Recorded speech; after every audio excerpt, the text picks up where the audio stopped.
to their futures.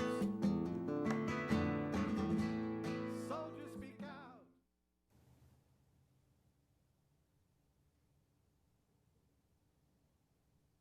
Welcome to Veterans Hour.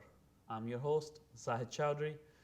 With me in the studio today we have Mary Hanson, a longtime peace activist, and I have Glen Anderson, a longtime peace activist since the 60s, got started and still hasn't stopped.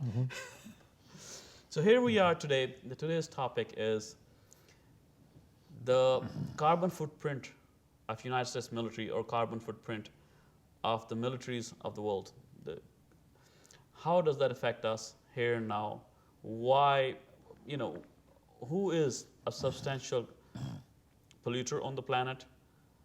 Who's one of the biggest fossil fuel users? Which entity is the biggest fossil fuel users on the planet? And what will happen if their emissions, if their pollution, and if their carbon footprint is not accounted for? So Mary, I will start with you. So what happens, when we talk about, those three aspects, the carbon footprint, the pollution created by it, and all those about military-industrial complex. Would you share some insights on your research you have done? You have been studying this subject very keenly for such a long time. Thank you. Well, the issue is the fact that the United States military is the largest carbon polluter institution in the entire world. And the figures are astronomical, to the place where I'm going to come to my conclusion first. If we don't eradicate militarism, and if we don't eradicate the military's share, the militaries of all countries' share of carbon pollution, we haven't a chance of keeping the world temperature rise to a level where we will have a civilization. So that's a heck of a claim. Yeah. The problem is that scientists who are trying to figure out how much carbon pollution has occurred, or how much the Earth can absorb, and these kinds of issues, they need baseline information. And back at the time when the Kyoto Protocol was being developed, an international protocol to deal with climate change back in 1997, it was an amazing story that I did not know. Basically, the United States insisted in the negotiations that the carbon emissions of the United States military overseas, on all overseas military bases, on all planes being used overseas, on all ships and tankers and everything, would not be reported. Really? Yeah, would not be reported, as though they didn't exist. Okay, but they do exist. Not only did they negotiate a rule that they would not be reported, they extended it to the militaries of all countries. So the International Aviation and Bunker Fuels, the title of these. The bunker fuel is a large term for all the fuels used. What is it, $17 billion? The old figures are $17 billion a year. Yes. And the Department of Defense says that they really, really, really need it. Yeah, and so that amount of fuel isn't measured and isn't put in the baselines of all these scientists. And efforts to try to change that have come up short. There's been well over a decade of effort, running close to 2 decades of effort, to recognize this and make the international fuel use of all militaries part of the carbon footprint of the entire Earth, but they're not at this time. Now, out of fairness, the carbon footprint within the country, in country, is measured to some extent, but there again, there's a lot of slippage in the rules. So the bottom line is that when we say, oh, we're doing well or we're not doing well as far as trying to meet our goals, we don't know what we're talking about because we haven't measured how much fossil fuel is really being used because this huge chunk of it isn't reported. So it is just like the same analogy. A little household, which is, watering their garden, growing veggies, is penalized and told to pay higher taxes and everything else. But a huge golf course have exemption.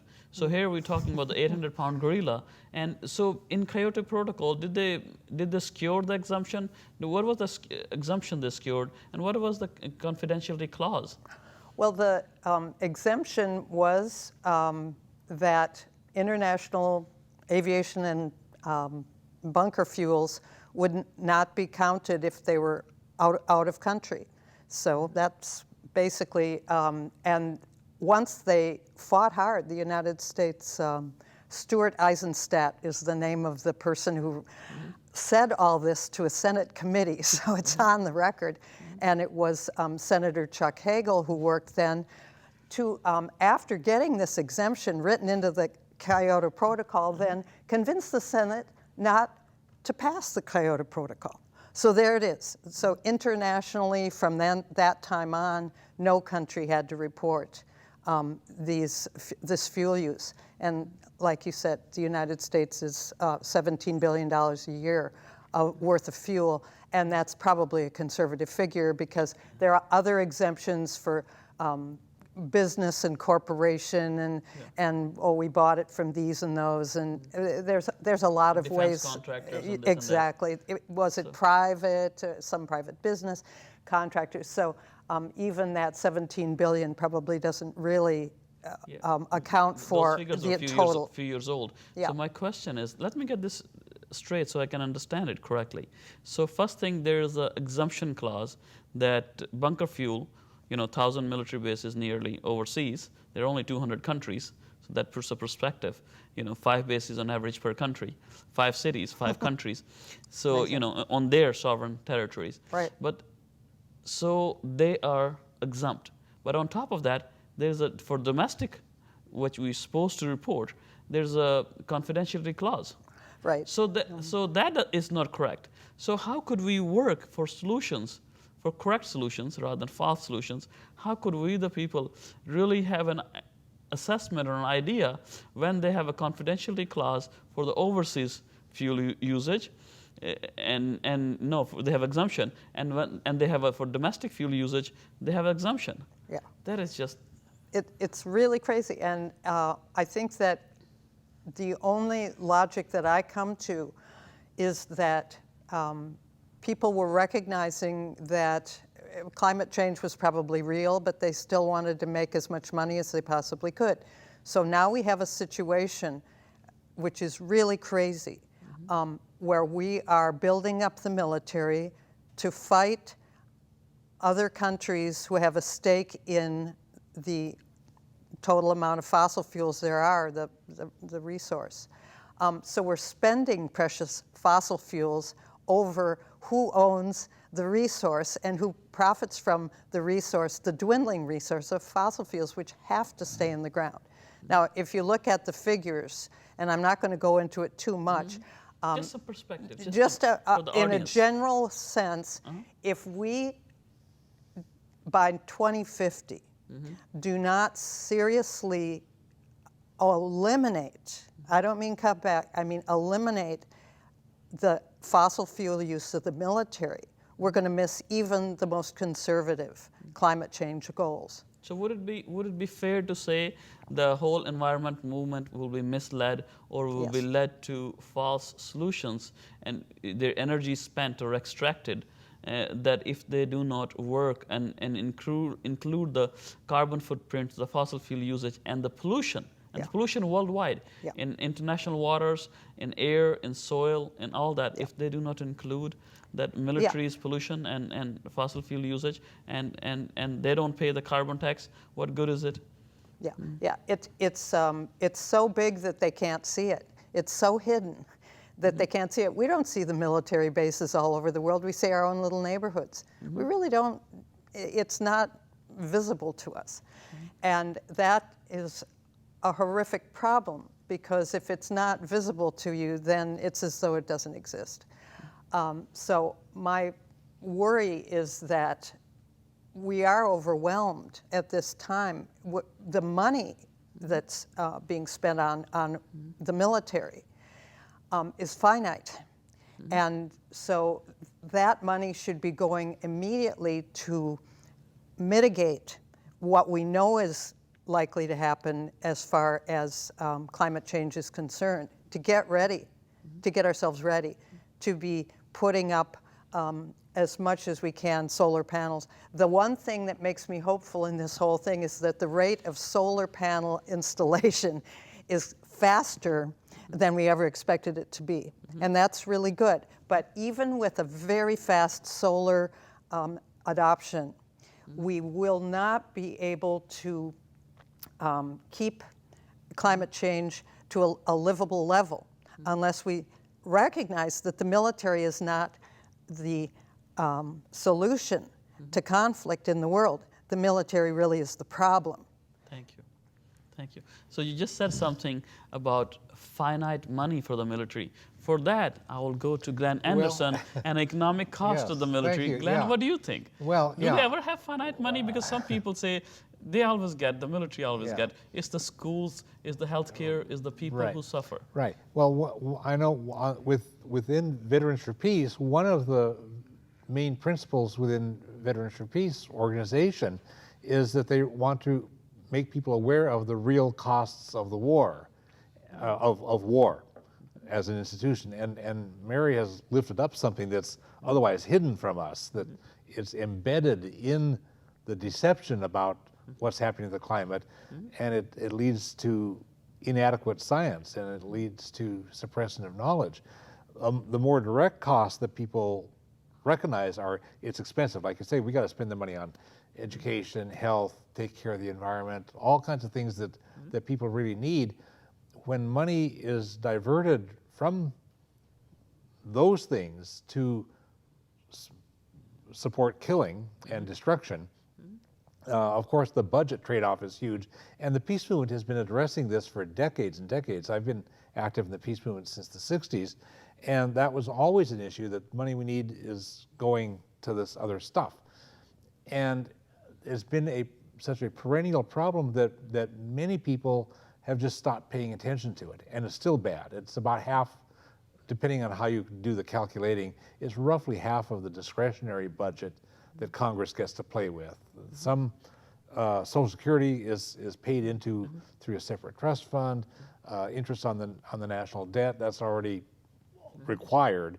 But as far as the stuff that Congress can choose to appropriate money for this or that or whatever, this is about half.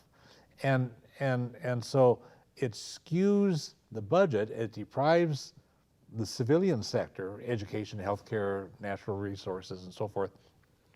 But it also distorts the economy because it puts industrial resources and human skills that could be doing good stuff into destructive stuff. So if you're an engineer who would know how to design windmill blades, but instead you're an engineer designing jet fighter wings. Not interested in designing, you have no option to do that. You have no option to do constructive stuff. Right. This is the only jobs which are out there. But the point is that it's the transferable skills. Yeah. So you get somebody who's an engineer, and they could either be designing windmill blades or wings for fighter planes. It's the same technology, and so we're starving some sectors of the economy while doing others. It used to be when Mary and I were young, growing up in this country, the United States made TV sets, we made electronics, we made all kinds of stuff. There has not been a TV set made in the United States for many, many years, at least any amount of volume. And I've been researching the military abuses of the economy for a long time, since the mid-70s. And people, even back in the 60s, were starting to recognize the United States was falling behind in some of the technologies for industrial quality, whereas West Germany and South Korea and other countries were putting effort into improving their industrial capacities for modern steel making, for consumer electronics and so forth. So that's what you we've mean. lost, yeah, so we've lost these capabilities from this country.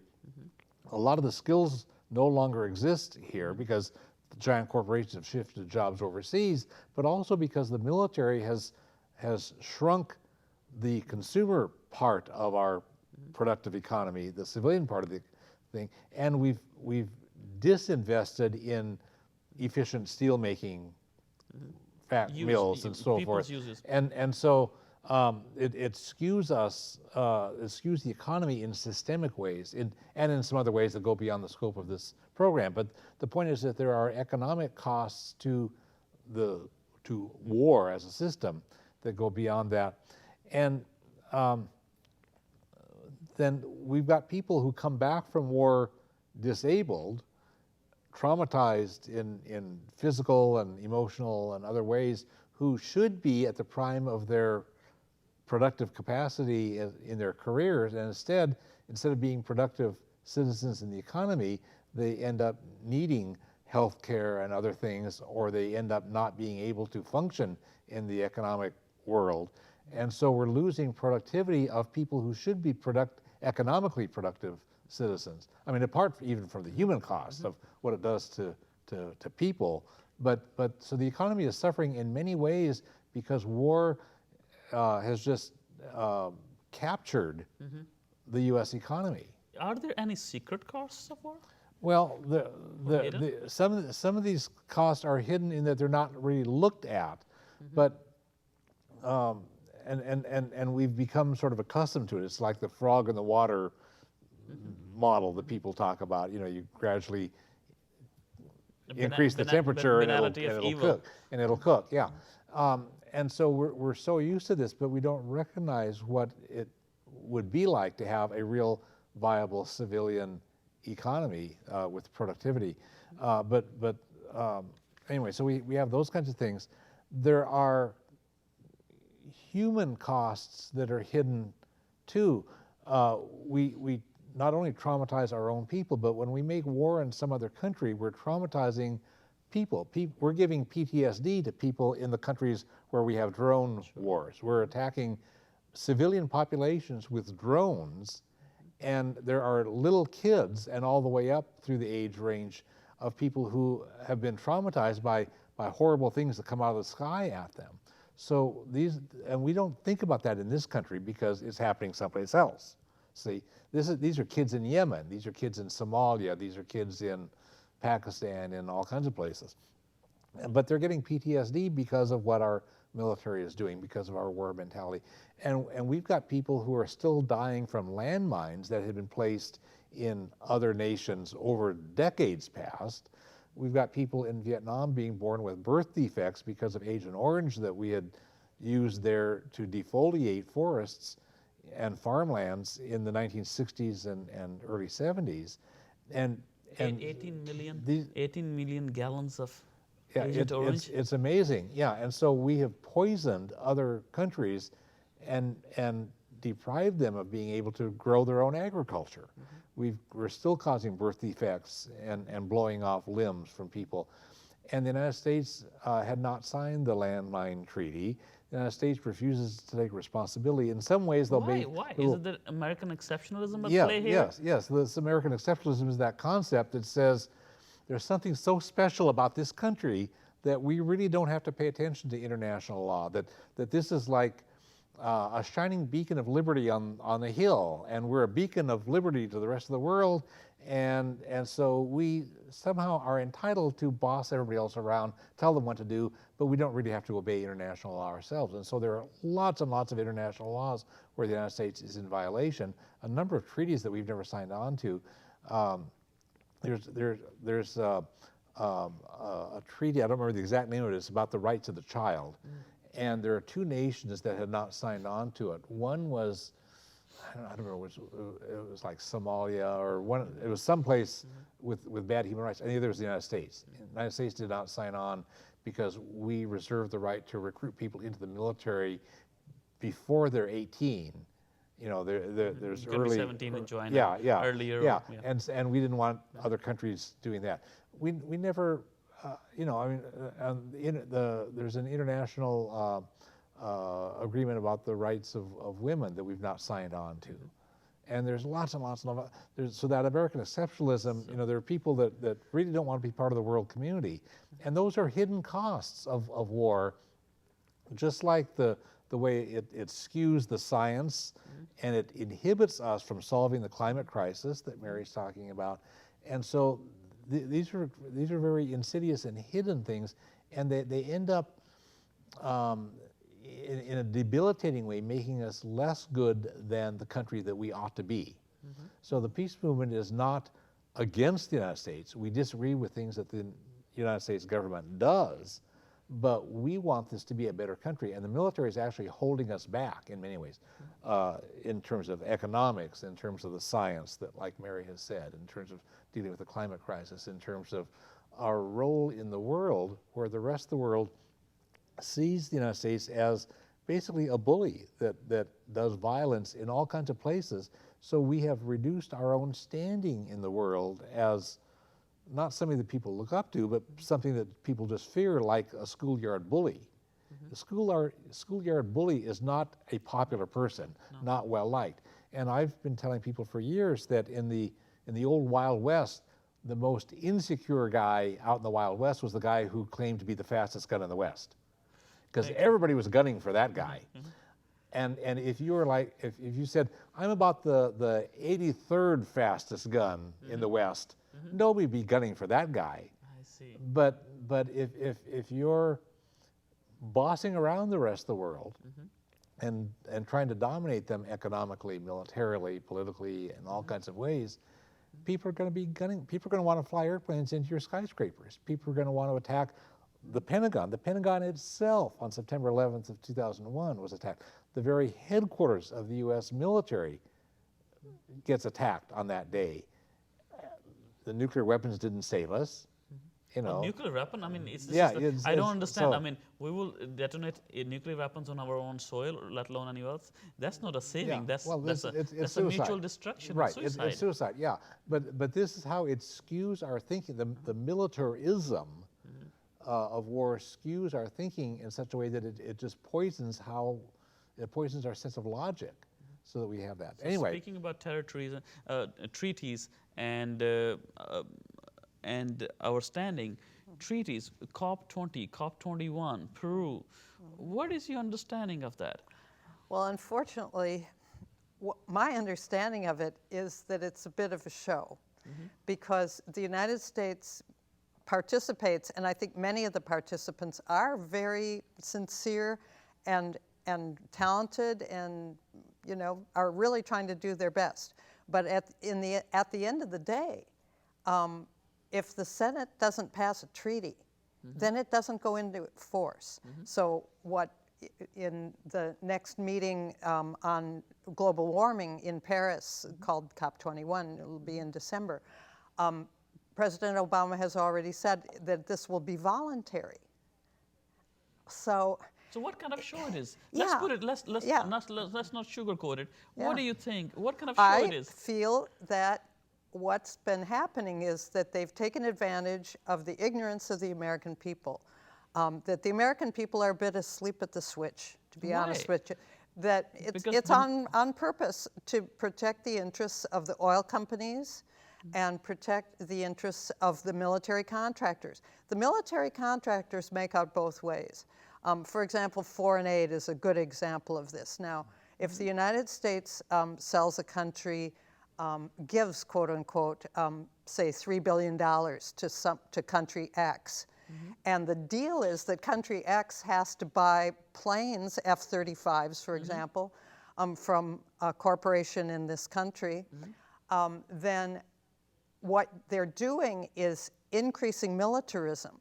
So So most that of that- country is increasing its fossil fuel footprint, its militarism. Its pollution, its yeah, everything. and the United States corporation is the military industrial complex is making money off of it. We have many cases where the United States military of today is fighting wars and the opponent is using weapons that were originally given to someone or other on that side by the United States or bought from the United States. So we're fighting our own weapons. But when we fight our own weapons, there is a winner, and that winner is the defense contractor.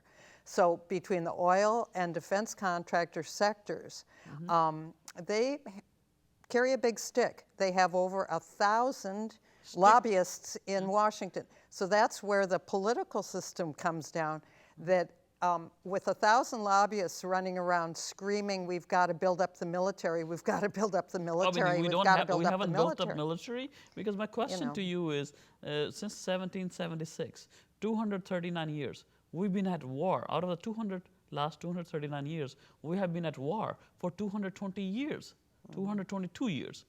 So, I mean, we are the most dominant military power on the face of the planet, and we still have to do that? Yeah, it's exploiting, the way I understand the psychology of it, which I think is really important, is that we have valid fears and we have valid things that we need to defend. I don't even question that. Some of my family's favorite friends back in the day were military people. I mean, and they were involved in World War II, and you know, they would say, they were just good folks. So it's not that people are bad, it's the institutions that are the problem. And so as an institution, the way that the military functions is that people feel insecure for real reasons. I don't know how I'm going to put my kid through college. I don't know how our state is going to pay for fighting the wildfires in the eastern part of the state. Those are real fears. But then they take that real fear and they wrap it up into, well, we need a military solution to this problem. If we spend more money on the military, you will feel less frightened. And people buy that, but they don't even know they've bought in. So what you just said, if I can correctly understand, correct me if I'm wrong. So whatever the problem, the solution is militarism. That's right. More money to the Yes.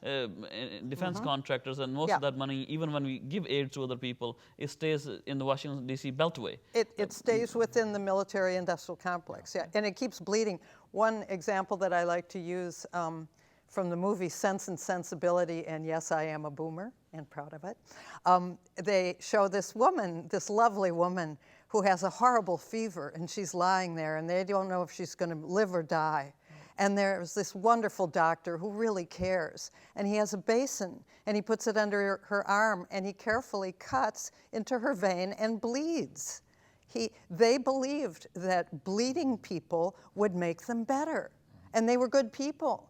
And that's how I see the military, that people in this country feel on a gut level that if they give more money to the military, somehow it will make them feel less insecure. Yep. And so that's how the militarism goes unchecked. And then if you do start to question it, then, oh, you know, you're a traitor or you're un-American or whatever. So they equate being in support of everything the military does with being a patriot.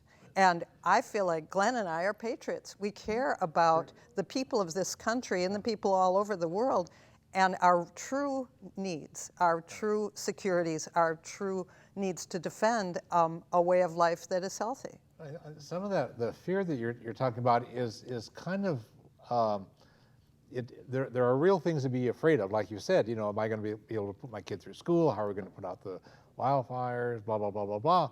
But what the system, at the very large level, the system does is take the real fears that people have and then misplace the source of it. So it's like, oh, those Mexicans are taking all our jobs. No, big corporations move the jobs overseas. It's not Mexicans taking away your jobs. But dividing But and they're- conquering it's- between the yeah, people right. is- It's a deception. So it's like a magician. You know, they get you up here on the stage, and I'm the magician, and I'm up here, I'm distracting you on your shoulder. Meanwhile, I've taken your wristwatch. You know, because you've looked up here, and the viewing audience has looked up here, and all of a sudden I've got your wristwatch. You know, and that's what they're doing with fear. So the fears are very well cultivated, and you look at the politicians. You got to be afraid of gay people, you know, and I mean that's put out there. You know, you got to be afraid of this or that or whatever. And meanwhile, they're, you know, the system, the economic system, and the political, the military, and whatever is doing horrible things, but they're not paying attention to that. It's all about those gay people, those Mexicans. You know, it's always a fear thing, and the military reliance is like this saying people have where if the only tool you have is a hammer, you're going to treat every problem as if it were a nail. And so instead of actually trying to solve a problem in another country so that the problem goes away and we've met the need, problems are political problems. it's like we should bomb these guys or we should arm these guys to fight those guys. And political problems can never be solved with military It doesn't solutions. Work. Yeah, I mean, if there's some family that doesn't get along here in Olympia, it would not solve that family's problem if I went over there and started shooting up their family members, or you know, Good point, well made. You know, Point well made. you know, I mean that's just going to mess things up further. It's good to put it in a Let's solve, context. get clear about what the problems are, and let's solve the problems. But these are social problems. They're political. They're economic. And somebody to come in from the outside, from the other side of the world, and go over there and start using violence on them, all that does is make it worse. And the United States has cultivated more terrorists than Osama bin Laden ever could have imagined because of what we've done in the last 14 years. So, in fact, on September 11 of 2001, a friend of mine who has traveled extensively, he spent time in Norway, he spent time in New Zealand and stuff, he called me up and needed to talk about what was just happening in New York City and at the Pentagon on September 11th. The bigger show which was put around. And he said, you know, those guys did not attack Norway or New Zealand. You know, it was the World Trade Center. The name is the very center of global capitalism, and the Pentagon is the very headquarters of U.S. militarism. That's what got attacked. They didn't attack. They weren't after us for our freedom. They didn't attack a library. You know, Because to me, I have a greater respect for libraries. So, yeah, they didn't attack a library, and they didn't attack a college. Yeah, They attacked the headquarters of global capitalism and the headquarters of U.S. militarism. There's an old saying. And then we've cultivated more enemies ever since We've then. responded entirely with fear and militarism. Yeah, And and anybody makes it worse. who questions, is that the way to solve it, is accused of being Yeah. unpatriotic. So you get into this cycle, you get into these spirals, and it picks up, it is a bit like a snowball rolling downhill. It picks up more and more of the resources and energy of the country, and it becomes more fearful. And it's inherently unwinnable. Yeah. That's never going to work. And the more we put resources into it, so the Veterans for Peace concern at the national level is, among other things, the cost of war. One of the costs of war is it screws up our thinking. It makes us stupid. It prevents us, it distracts us from really solving problems because it says, you know, you just need more guns. You know, Every solution is more guns. I worked for the state for a couple decades, and in the job that I had, professional job, we would sometimes have a disagreement with some other state agency, right? And this happened often. Nobody in staff meetings in the decades I worked for the state ever said, let's get a bunch of guns and go over to the headquarters of that agency, start shooting people until they do things our way. Nobody said that. But at the federal level, that's the default. Yeah. That's what they do. So, as you said, there's economic costs of war, which you have made case. There's environmental cost of war. There's a climate cost of war. There is human costs. Yeah. People in other countries, there's human cost here at home. There's hidden cost to our society. Yeah. There are cost to our societies in more profound spiritual ways. Yeah. It is just It's the militarism, this addiction to war, and it really is an addiction, is actually hurting our nation's soul. See, the Americans are proud about what we stand for, as a nation. We have these great values, but these values are being undermined by war as an institution. It's not a criticism of the individuals in the military, but it's the system, it's the policies, it's the decisions that get made at the federal level that is really undermining our best values. one simple question: is war really necessary? Well, we had a sign at our peace vigil that says, "Is war really necessary?" And I was holding that sign. This was 20 years ago, holding the sign. You've been doing and that a for guy, 25 plus yeah, years. Yeah, and a guy walked by at a pretty brisk pace, didn't stop to chat. He just, as he walked by, he saw the sign I was holding that says, "Is war really necessary?" He says, "Yeah, sometimes you got to beat them up." Now, that was his response, and he walked on by. His assumption as an American was he would be the beater, he would not be the beatee. As an American, Oh. it was just the unspoken assumption that he and other Americans have a right to beat up other people. It's implicit in being an American. He would never say, "Yeah, sometimes I need to get beaten up." No, he was, as an American, he was the beater, Well, I never thought not the it was beatee. our values. Treat others as we would like to be treated. But that would be good. Let's practice that as a nation. But we don't do that because we got enough guns, enough weapons, and enough nuclear weapons that we can do this. So this guy could unwittingly say something that I've been telling that story now for a couple of decades. But this is part of the American exceptionalism, and it's part of how the pervasive and persistent militarism in this country makes us think sloppily. It makes us stupid. And so this guy did not have a clear understanding of his role in the world. His role in the world, as he saw it, was he has a right to beat up anybody he wants. I guess it's a top-down approach. We all learn it, what we are taught, our programming and all that. I guess it plays into it. And a sustainable solution to any of the world's problems, whether it's climate or how to feed all these billions of people, whatever, the real solutions are bottom-up. It's grassroots folks who generally have a better sense of what they need than somebody way above who's going to turn a profit off of their It's very important misery. that you mentioned that all the problems. I heard that again and again, and it's been an underlying, unspoken in between the lines that doesn't matter what the issues of the problems are, bigger problems on the planet, country, or the global. If you look at it, the militarism is part of the problem, is the problem. Right. It's not the part of the solution. Right. So, But there is interesting stuff that's happening. For example, on a local level, many schools are teaching the kids to work out their issues with each other nonviolently. And they're having real success. So that the grades in some of these schools where they've really institutionalized nonviolent problem solving, the grades in these schools are really up. And the children love the experience of being at school, whether they're poor, middle class, or wealthy. The kids like being at school. They like how they're being treated because of what you just said. The school is being run on the value, treat others as you wish to be treated. And they mean it, and then they work that.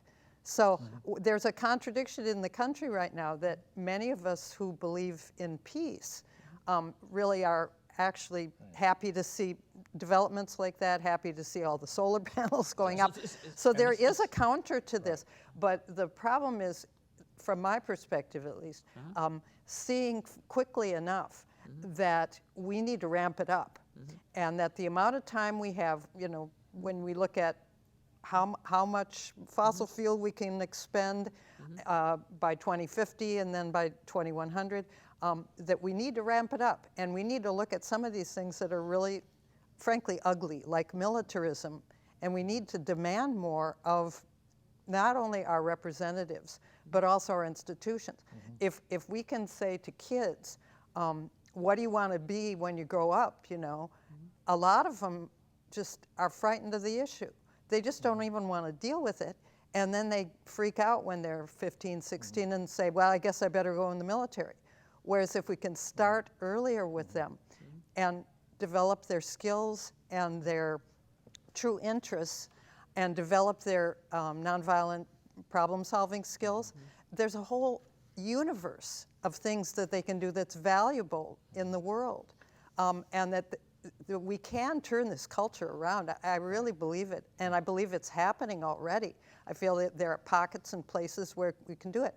But when we have the military budget that we have right now, and you take a hard look at the schools. Do we actually really have a hard fixed budget? I Yeah. thought it was very flexible. There's a lot- It's there's a lot about of- $670 billion a year. But there's a lot that they don't count. There are Right. some slush Oh, funds. yeah, yeah. Hidden. They've created some slush funds for many Yeah. years after Bush started his war in Afghanistan and his war in Iraq.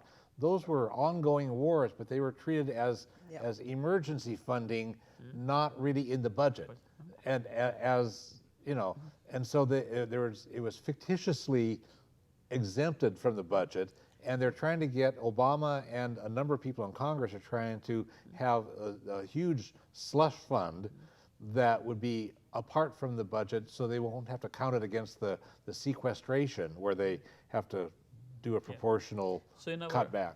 So they're trying to find ways to just like with the climate thing, get around the rules to let the military be exempt from rational thinking.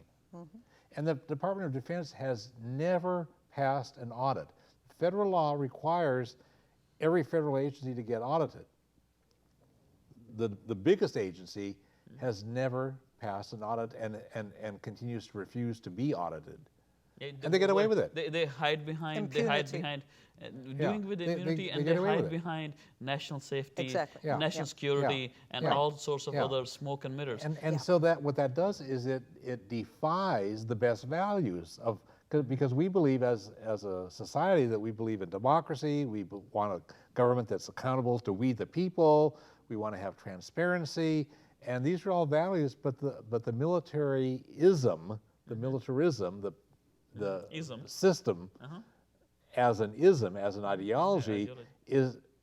declares itself exempt from that, and Congress goes along with that, and presidents go along with that, and so it's So become how is- removed, and it's in defiance of democracy. Whereas these kids that Mary talked about in school that are learning how to resolve conflicts through peer mediation, those kids are learning how to practice a democracy. They will grow up and vote. They will grow up and say we can solve problems by talking them through. Now, if they do that, then we have more democracy, and if we do that at the global level, then we have less need to go fighting wars. So that was a good point. If the kids can start to work it out and learn that, whether that be on a micro level, children's in school, individual level, yeah. or a macro level, Right. global worldwide yeah, level. yeah. So if we don't get along with some other country, well, gee, let's try mediation. Yes. And Yeah. you can see it, you know, with the issue of oil, you know, it's so clear. We got to leave most of it in the ground. Roughly speaking, 2/3 of the Yeah. known fossil fuel supplies should be left in the ground. And so if we were fighting hard to do what? To help the Ukrainians and the Russians get as many solar panels up as they possibly can, the Chinese are moving pretty far, Yeah. pretty fast and far Yeah. on this, so that we wouldn't be fighting over the fossil fuels, but instead we would be fighting to get solar energy, which is inherently more democratic and decentralized, into poor countries and into our opponents' hands to decrease the reasons why we are in conflict with them. That would make a lot of sense. Perhaps that will take a much more greater and nobler thinking. I mean, here the great folks here are led by are misled, as you said, Yeah. by institutions. Yeah. Great, amazing, wonderful Yeah. folks are misled by Yeah. great, humongous institutions. Yeah. So in That's our very parting wrap up thoughts, my question is to Glenn: what can people do? Can they change anything? Well, listen to Mary and take her advice. Okay. I've been doing that for decades. She's great, Thank and you. not just Mary, but there's lots of Yes, other yes, people. very savvy, knowledgeable people in Perhaps the their peace own movement. inner voice. Listen to your own, but the information is out there, and the biggest gap, I think, is not just the information. You got to have a couple things. You got to have some good information to challenge the BS that comes out of the vested interest, the military-industrial complex, the mass media, and so forth. Part of it is you need the information, but part of it is people have become powerless, not because they want to be powerless, but because the normal avenues for working on things don't work. But Alice We Walker have- said The, most people give up power because they don't think they don't have any. right, and so the United States really has about the lowest voter Oh, turnout rate of any democracy on the world. Other democracies have huge voter turnouts. They have lots of political parties. 20, And- 30, 40 and parties? We have two parties that have rigged the system in such a way that they can elbow everybody else out of the way. And then the big money interests have rigged the system so that the big money interests get to control stuff. And so we've allowed ourselves to become disempowered. So in some ways we are disempowered, but there are other ways around that. But organizing at the grassroots and recognizing that all the good things that have happened in this country have happened because ordinary people at the grassroots organized for it. Women's right to vote, they were organizing for 70 years before they made that happen. Labor movement, the environmental movement, all these things came from the bottom up. Nothing was a gift from a giant corporation that says, "Oh, we're going to do a favor for you folks and no and do generosity this." from them? And nothing was a gift from the federal government. I mean, Top-down. yeah, I mean, Congress didn't say, "Hey, we're going to give you gals a break. How about if you want to vote? Is that okay with you?" I mean, Congress didn't do it. That's not how it happened. It was all of this was bottom up. Labor unions, all this stuff, everything comes from the bottom up. And we can still do that, but we got to be very savvy about how social change movements work, and we've got to find strategies that bring in people, and so that people can understand that the real solutions are actually in their own interest, and then show them how to work to organize the grassroots to make that happen. thank you. Thank you, But Glenn. don't trust a politician to give it to you. We've got to do it. We got to do it ourselves. Exactly. Wonderful. Very good point. So, Mary Hanson, just one last thing when we're wrapping this up. So, would it be fair to ask an average person who has an average small footprint, carbon footprint, pollution footprint, uses an average amount of gasoline, to take the burden of war taxes? I will call it essentially it is the taxes. Could it be looked at in a different perspective? That we have to pay, we the people, we the real people on the planet, in this country, have to pay the pollution the military-industrial complex has created all over the planet. Could it be fair that we shoulder the burden of what the war profiteers have profited from? Could it be fair to say that this pollution and this paradigm of death and destruction, which causes pollution, which uses so much fossil fuel and energy away from productive uses, away from traveling to learn, away from traveling to seek medical attention, get care? I mean, could it be fair to say, really? I mean, we understand, our audience understand that militarism, a paradigm of death and destruction, is not the answer. The answer is a paradigm of love, understanding, and working together collaboratively. So, would it be fair to say that, not being hard on the poor military-industrial complex or the war profiteers or the oil companies or their holy matrimony in between, against we the people, that why the false solutions are presented to us? If we start paying our carbon footprint, but we have exemption for the biggest user, biggest fossil fuel, biggest entity on the planet, which uses the more fossil fuel than anybody else, which uses that same entity, which produces more pollution, which has the biggest carbon footprint, and they have exemptions. They have, not only exemptions, they have also national security flags. I mean, they don't have to mention. So all those, I mean, how could we ever find a solution or go from a point A to B if we have exemption for the biggest polluters, biggest criminals, biggest, polluters? Well, I think that recognizing that it exists and feeling it a bit is really important. Feeling when you pay your taxes every year, if you do, looking at it and going, okay, I'm paying half of this to create a problem that's going to put a big stress on the little kids riding their bikes around in my neighborhood, or the little kids putting their books back at the library. It's their future that half of my taxes is hurting. And so let it hurt a bit. I think we have to feel it. I think we have to feel by looking at real people. These are the people who we're dumping this problem on.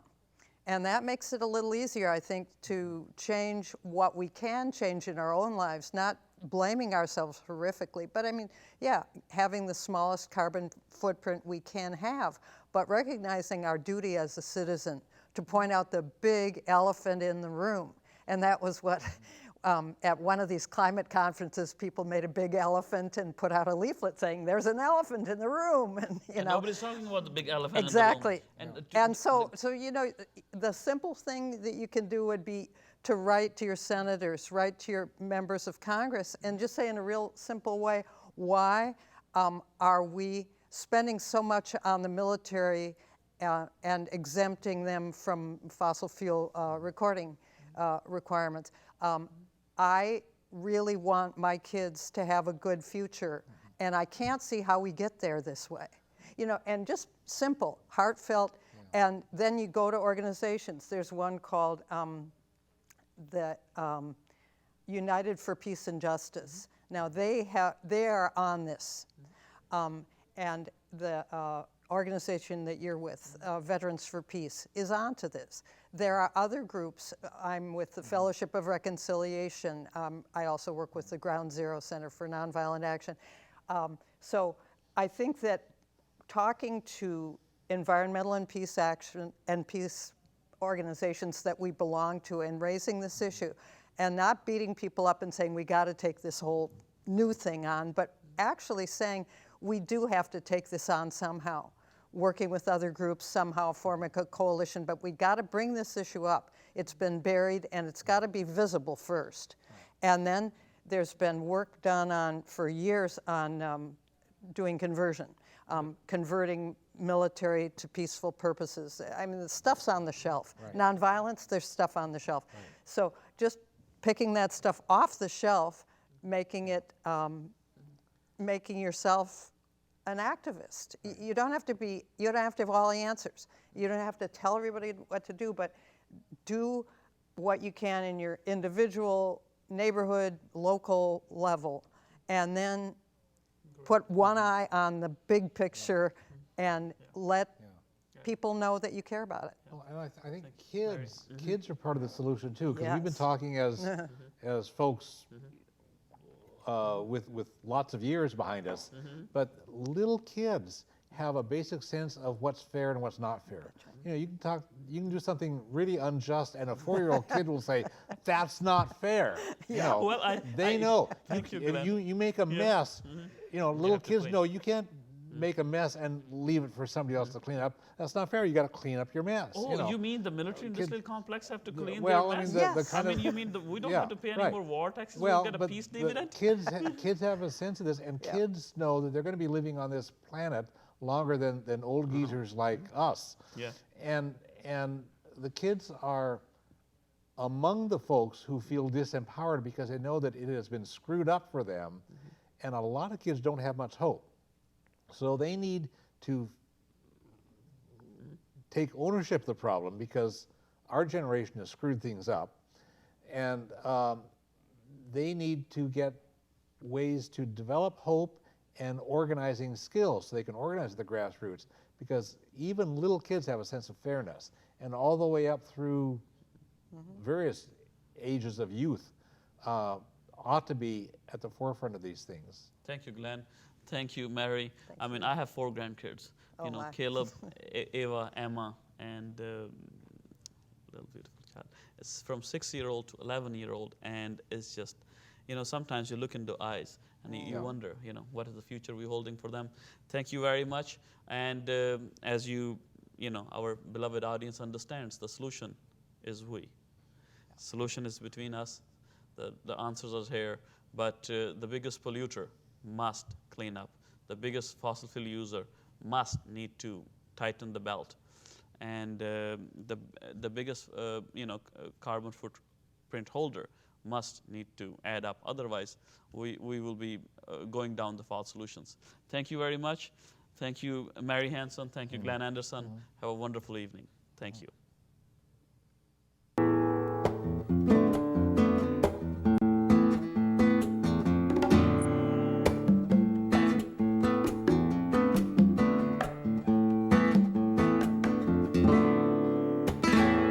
Soldiers, speak out. We can tell the truth of what we've seen. We are not liars. Soldiers, speak out. We have a duty to all children and to their future.